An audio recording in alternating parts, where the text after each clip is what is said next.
All right, in this section, we're going to talk about how we actually diagnose different mental disorders. And we do this through a tool called the Diagnostics and Statistics Manual of Psychological Disorders, or the DSM.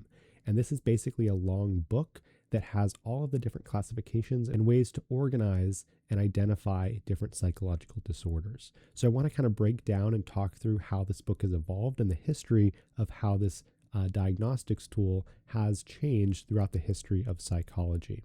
So let's go ahead and talk about the history of the DSM. So there have been a few different versions of the DSM, and currently we're on the DSM version 5.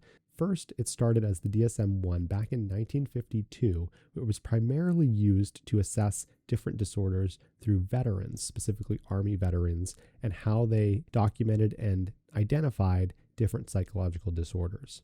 In 1968, it evolved to include personality disturbances and was used as a diagnostic tool outside of just military personnel and more into the general population.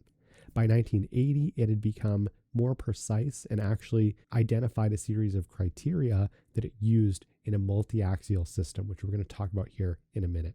1987 was a revised version which added 253 different diagnoses, including also now looking at sleep disorders as something officially included in this diagnostics manual.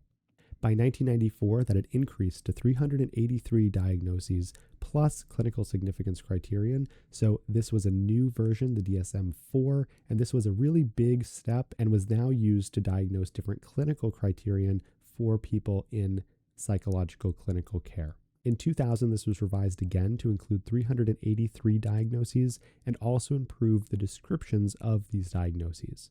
And then finally, by 2013, we have the DSM-5, which now has 541 different diagnoses and also now includes advances and pieces of biology and neuroscience in this diagnostics tool.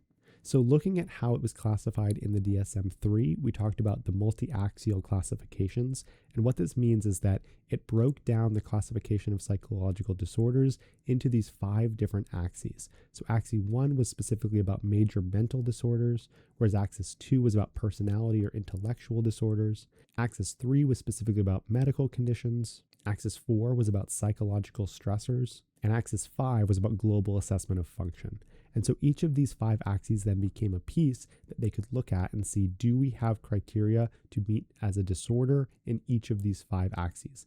And so this was a big step, a big improvement in the utility of this as an actual assessment tool.